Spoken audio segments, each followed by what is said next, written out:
नमस्कार, मैं विलास उर्पड़े फिर स्वागत करता हूं आपका आपके अपने web news channel supreme power पर। दोस्तों, हम देश प्रदेश, आपके जिले और आपके क्षेत्र से जुड़ी खबरों को प्रकाशित करते रहते हैं।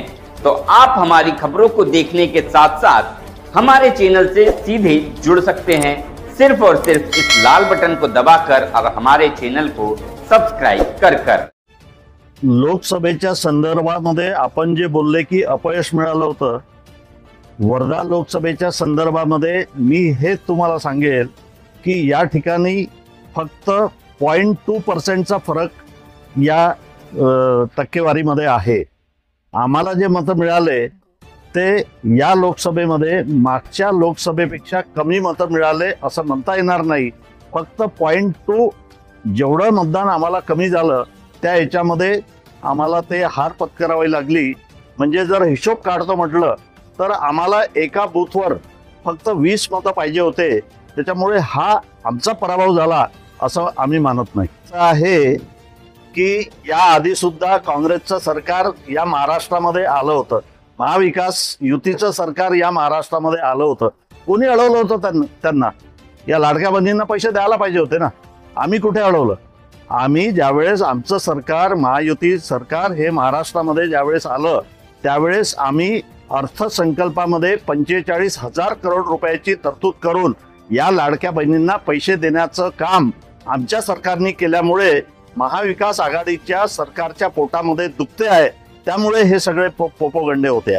असं आहे की महाविकास आघाडीचा विषय हा खोटं बोला आणि रेटून बोला असं आहे। वास्तविक पाहता संविधान बदलेल आणि आरक्षण सुद्धा बंद होईल हा विषय यांनी या लोकसभेमध्ये केल्यामुळे आणि लोकांना तो खरा वाटल्यामुळे आम्हाला त्याचा फटका बसला। पण या उलट यावेळेस ज्यावेळेस राहुल गांधी अमेरिकेमध्ये जाऊन बोलले की आमचं सरकार आलं तर आम्ही आरक्षण बंद करू, हे तर स्वतः बोलले। आम्ही कुठे बोललो की आम्ही संविधान बदलू, आम्ही आरक्षण बंद करू? हे आम्ही बोललो नाही। आणि ज्या ज्या योजना आम्ही या गोरगरीब जनतेच्या सुखासाठी काढतो त्या त्या योजनेसाठी महाविकास आघाडीच्या पोटामध्ये दुखते। लाडकी बहीणची योजना आम्ही आणली, हे कोर्टात गेले। आम्ही बांधकाम कामगार संघटनेला किचन सेट वाटप करतो आहे, यांच्या पोटात दुखते आहे। ज्या ज्या योजना महायुती सरकारने आणल्या त्या त्या योजना आम्ही या ठिकाणी लोकांसाठी राबवतो आहे, त्यामुळे महाविकास आघाडीच्या पोटामध्ये दुखते आहे। मी 2019 मध्ये या ठिकाणी भारतीय जनता पार्टीचा जिल्ह्याचा अध्यक्ष असताना उमेदवारी मागितली होती, ती मला मिळाली नाही।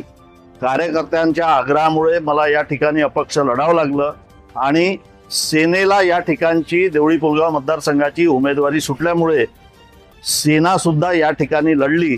मी अपक्ष लढलो पण सेना 3ऱ्या नंबरवर गेली, मी 2ऱ्या नंबरवर होतो। त्यामुळे या ठिकाणी या देवळी पुलगाव मतदारसंघामध्ये सेनेचा क्लेम कुठेही राहिलेला नाही। आमच्या देवळी पुलगाव मतदारसंघातील कार्यकर्त्यांनी दाखवून दिलं की या ठिकाणी फक्त आणि फक्त भारतीय जनता पार्टीचीच शक्ती आहे। असं आहे की विद्यमान आमदार हे या भागाचे मुळीच नाही, हे फॉरेनला शिकले, त्यांचं कल्चर फॉरेनचं आहे, हे हैदराबादला राहणारे आहे। त्यांना आजही म्हणजे साधारण 30 वर्षानंतरही धड मराठी बोलता येत नाही। आणि या ठिकाणी जो विकासाचा विषय आहे हा तर कोसो दूर आहे। आम्ही देवळी पुलगाव मतदारसंघातल्या 377 पांनी अशा डिटेक्ट केलेल्या आहे की त्या ठिकाणी आजही बैलबंडी जात नाही। हा मतदारसंघ विकासापासून कोसो दूर आहे। महाराष्ट्राच्या बजेट प्लेटमध्ये या भागाचा आमदार पैसे मागत नाही। अर्थसंकल्पाचं अधिवेशन असते त्यावेळेस तो हजर राहत नाही। ज्यावेळेस या महाराष्ट्राचं अधिवेशन असते, हिवाळी अधिवेशन असो, पावसाळी अधिवेशन असो, त्यावेळेस हे महाशय फॉरेनला फिरायला जातात। यांना कुठे मतदारसंघाचं घेणं देणं आहे?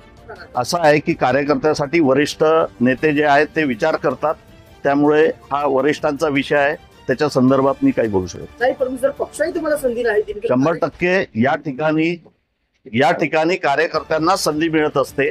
हे काही राष्ट्रवादी नाही आहे। कोणालाही विचारलं की राष्ट्रवादी हा पक्ष कोणाचा तर ते सांगतात शरद पवारांचा, सेना कोणाची तर उद्धव ठाकरेची। असे जे विषय असतात त्यावेळेस आम्ही ज्यावेळेस भारतीय जनता पार्टीच्या कार्यकर्त्याला विचारतो की हा पक्ष कोणाचा, तर आमचा कार्यकर्ता सांगतो की हा पक्ष फक्त कार्यकर्त्यांचा। फार मोठा बॅकलॉग या मतदारसंघामध्ये आहे। या जिल्ह्यामध्ये 4 मतदारसंघ आहे. 3 मतदारसंघामध्ये भारतीय जनता पार्टीचे आमदार आहे. त्या ठिकाणी प्रचंड विकास झालेला आहे. लाखो करोडो अब्जो रुपये आलेले आहे. या मतदारसंघामध्ये कुठेही विकासासाठी निधी आणलेला नाही. रोड नाल्या म्हणजे विकास ही जर कल्पना या भागातल्या आमदाराची असेल तर त्यांनी राजकारण सोडून द्यावं. महायुती सरकार हे शेतकऱ्यांच्या पाठीशी खंबीरपणे उभा आहे. ज्या वेळेस शेतकऱ्यांवर, या भागातल्या लोकांवर ज्या वेळेस आसमानी संकट येतात त्या वेळेस महायुती सरकार त्यांच्या पाठीशी खंबीरपणे उभं राहते. त्यामुळे हे सरकार शेतकऱ्यांचा सन्मान करणारं सरकार आहे. हे सरकार गोरगरिबांचा सन्मान करणारं सरकार आहे. हे सरकार माय भगिनींचा सन्मान करणारं सरकार आहे. त्यामुळे या भागाच्या आमदारांनी शेकी मिरवू नये हे मी या ठिकाणी सांगू इच्छितो. मी ज्या ठिकाणी अतिवृष्टी झाली, ज्या ठिकाणी गारपीट झालं त्या भागामध्ये सर्वे केला. त्या भागामध्ये त्या अधिकाऱ्यांना बोलावलं. त्या कृषी अधिकाऱ्यांना सांगितलं की 3 मेंबर कमिटी या ठिकाणी आली पाहिजे. त्यांनी सर्वे केला पाहिजे. शेतामध्ये गेले पाहिजे. रस्त्यावर बसून सर्वे करायला नको. एखाद्याच्या घरी बसून सर्वे करायला नको. आणि हा सर्वे जिनाईन व्हायला पाहिजे. खरोखरच ज्यांचं नुकसान झालं त्यांना नुकसान भरपाई मिळायला पाहिजे. या दृष्टीने आम्ही या ठिकाणी खूप प्रयत्न केले की 45,000 करोड रुपयाची तरतूद या अर्थसंकल्पामध्ये लाडक्या बहिणींसाठी करून दिलेली असताना महाविकास आघाडीचे नेते हे कोर्टामध्ये गेले. आता 4 दिवसापूर्वी सुनील केदारचा कोणी कार्यकर्ता आहे तो हायकोर्टामध्ये गेला. त्या लोकांना तुम्ही प्रश्न विचारायला पाहिजे की जर का गरीबाला 1,500 रुपये महिन्याचे त्या मायमाऊलीला मिळत आहे, हे 1,500 रुपये त्यांच्यासाठी 1.5 लाखासारखे आहे. मग हा प्रश्न तुम्ही महाविकास आघाडीच्या नेत्यांना विचारला तर बरं होईल. असं आहे की तुम्ही जर एक थोडासा इतर राज्यामध्ये जर दृष्टिक्षेप टाकला तर ज्या राज्यामध्ये भारतीय जनता पार्टीचं सरकार आहे त्या राज्यामध्ये लाडकी बहीण योजना चालू आहे. ज्या राज्यामध्ये महाविकास युतीचं सरकार ज्या ठिकाणी आलं, काँग्रेसचं सरकार ज्या ठिकाणी आलं त्या ठिकाणी लाडकी बहीण योजना बंद आहे. अशा अनेक योजना आहेत. यांनी सांगितलं होतं तामिळनाडूमध्ये की आमचं सरकार आलं तर आम्ही 8,000 रुपये तुम्हाला खटाखट देऊ. कुठे आले खटाखट? आम्ही सांगितलं होतं की लाडकी बहीण योजना आम्ही चालू करू. आम्ही चालू केली. आम्ही शब्द पाळणारे लोक आहे. हे शब्द फिरवणारे लोक आहे.